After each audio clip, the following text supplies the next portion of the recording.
ভারতের অযোধ্যার পর এবার মধ্যপ্রদেশের ঐতিহাসিক ভোজশালা কামাল মাওলা মসজিদ নিয়ে আসলো এক বিতর্কিত রায়। দীর্ঘদিনের আইনি লড়াইয়ের পর আদালত নির্দেশ দিয়েছে এই স্থাপনাটি মন্দিরের।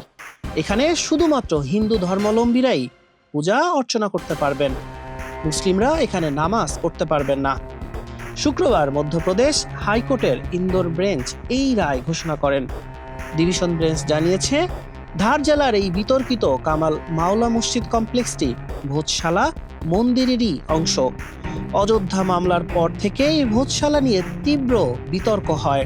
দীর্ঘদিন ধরে চলা মামলায় এএসআই এর বৈজ্ঞানিক সমীক্ষা ও ঐতিহাসিক প্রমাণ খতিয়ে দেখে হাইকোর্ট এই রায় দিয়েছে। আদালত জানিয়েছে, এই স্থানে হিন্দুরা নিরবিচ্ছিন্নভাবে উপাসনা করে আসছেন। বিচারকদের মতে, ভোজশালায় সংস্কৃতি শিক্ষা কেন্দ্র এবং সরস্বতী দেবীর মন্দিরের অস্তিত্ব পাওয়া গেছে।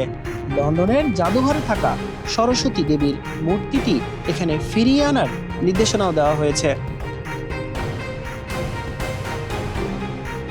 হিন্দুদের দাবি, ভোজশালাটি একটি সরস্বতী দেবীর মন্দির এবং এটি তৈরি করেছিলেন রাজা ভোজ। মুসলিমরা জানিয়েছেন, এই স্থাপনাটি গত কয়েকশো বছর ধরে কামাল মাওলা মসজিদ হিসেবে পরিচিত। আদালত তার রায়ে এই মসজিদে সরস্বতী দেবীর মূর্তি আনারও নির্দেশনা দিয়েছেন।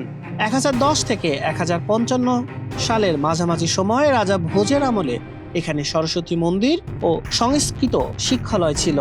তবে এএসআই বলছে, চতুর্দশ শতকে সুফি সাধক কামাল উদ্দিনের সমাধির উপর এই মসজিদ গড়ে উঠেছে।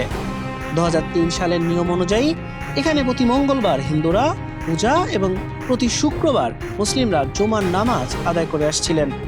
নতুন রায়ে যা বন্ধ হয়ে গেল।